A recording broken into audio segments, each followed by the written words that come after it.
Hello friends, Ram Ram ji. कैसे हैं आप? आई होप अच्छे होंगे। मैं भी अच्छी हूँ। तो फ्रेंड्स, आज मैं बैठी थी तो मैंने कहा कि चलो आज मैं अपने यूट्यूब फैमिली, इंस्टा फैमिली से कुछ बात करूं और अपने लाइफ का जो स्ट्रगल है और जो मैंने कुछ मतलब पहले भी आपको शेयर किया हुआ है कि मेरे साथ क्या क्या ट्रेजेडी हुई है। तो आज फिर मैं अपने जो मेरे साथ आप बीती है मैं आपको वो सुना रही हूँ। तो आपको अच्छा लगे तो प्लीज़ लाइक शेयर करें, नहीं लगे तो कोई बात नहीं, अनलाइक करें।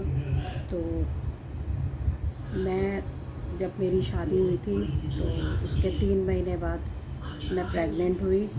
तो मेरे उसके बाद हम लोगों को जाना था हसनपुर। मेरे ब्रदर की कज़न ब्रदर की मैरिज थी, तो हम वहाँ पे गए और मुझे किसी ने नहीं बताया परिवार में। अब जैसे भी लगा जानबूझ के या कुछ भी है, मतलब मुझे नहीं बताया गया और मैं बिल्कुल अननोन थी कि अगर हम पहली बार प्रेग्नेंट होते हैं तो गंगा जी नहीं जाते हैं। तो मैंने जो किया है, गंगा जी हम क्रॉस करके जाते हैं। गढ़ गंगा आती है बीच में और उसको हम क्रॉस करके जाते हैं। तो जब हम लोग वहाँ पहुँचे तो मैं बिल्कुल ठीक ठाक थी, फर्स्ट क्लास थी। मेरे 3 मंथ्स हो चुके थे, 4 मंथ चालू हुआ था।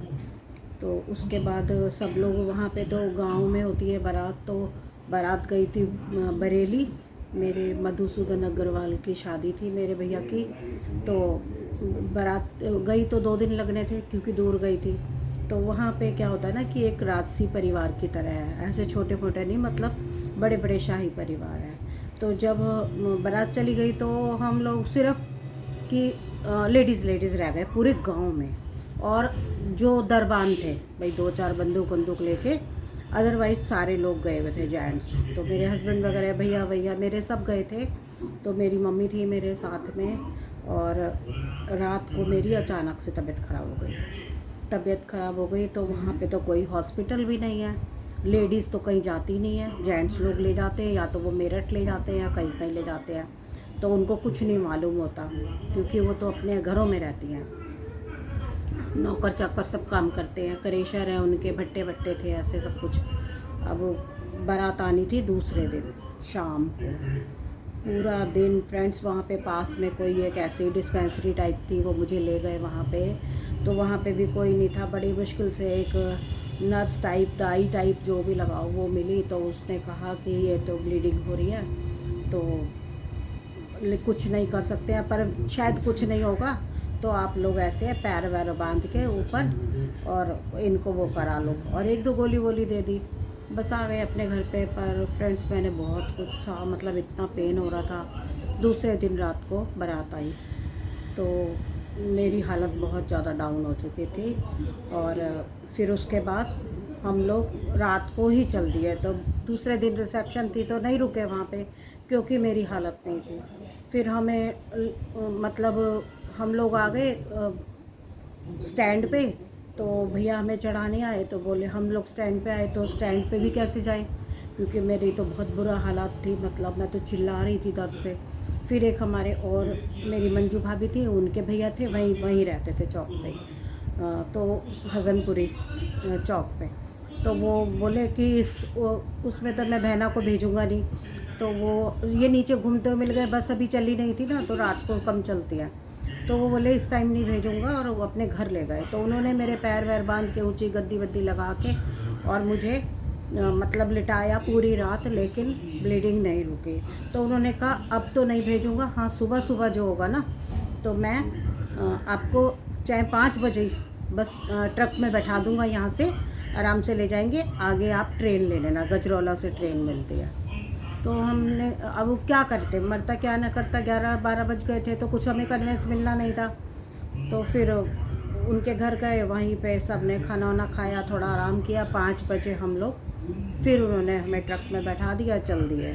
लेकिन मेरी कंडीशन तो वही थी, मैं बता नहीं सकती ना। तो मुझे किसी की शर्म हया कुछ नहीं रह गई थी, क्या रहती, क्योंकि मैं मतलब इतनी परेशान थी, इतनी बुरी तरह चिल्ला रही थी। मेरे भाई भाई भी साथ थे, सब लोग थे, लेकिन कुछ नहीं कर सकते, मतलब जैसे होता है कि भाई ये पहले तो कितनी शर्म होती थी ना कि अगर प्रेग्नेंट भी हुआ तो किसी को बताना नहीं है। तो फ्रेंड्स क्या करें, सबको मतलब पता चल रहा था कि इसको क्या हो रहा है। फिर ला करके मुझे ट्रेन में बैठाया गया, तो ट्रेन में भी मतलब सीट पे नहीं बैठ पा रही थी मैं, इतना बुरा हाल था और रश भी इतना था। तो मुझे जब एक झटका लगता था तो मैं चीखें मारती थी। फिर जैसे तैसे करके 2-3 घंटे का रास्ता था, तो मुझे दिल्ली लेके आए। दिल्ली लेके आते ही मुझे वो नर्सिंग होम लेके गए। तो फ्रेंड्स नर्सिंग होम में मैं ऊपर चढ़ते चढ़ते जो मैंने चीख मारी, तो मैं उनके ग्राउंड में ज़मीन पे लेट गई। इतना बुरा दर्द हुआ मुझे कि मैं उनकी ज़मीन पे ही लेट गई और चीखें मारने लगी। तो उन्होंने मुझे उठा करके स्ट्रेचर वगैरह पे लेटाया। फिर भी उन्होंने 2-3 इंजेक्शन दे दिए कि नहीं ठीक हो जाएगा। तो मैं फ्रेंड्स अभी नहीं, बाद में इसका रीज़न बताऊंगी कि क्या होता है।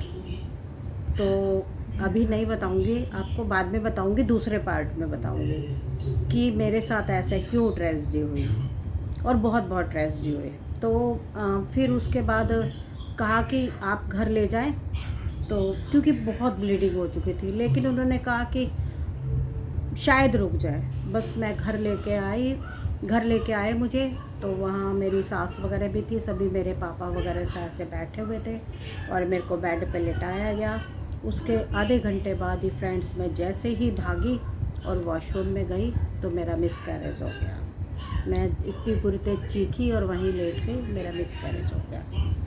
तो ये मेरे साथ बीता और बहुत बुरा बीता और बहुत बुरी तरह पेन हुआ मुझे, जो कि मेरे सारी दुनिया को पता चल गया था कि मेरे साथ क्या हुआ है। तो फ्रेंड्स अगले पार्ट में मैं आपको फिर बताऊंगी। तब तक के लिए राम राम जी। कोई गलती हो तो क्षमा करना, मेरी बात अच्छी ना लगी हो तो उसके लिए भी मैं माफ़ी मांगती हूँ, और अच्छी लगे तो प्लीज़ लाइक सब्सक्राइब ज़रूर करें। तो मिलते हैं अगले ब्लॉग में सेकंड पार्ट में। तो बाय बाय।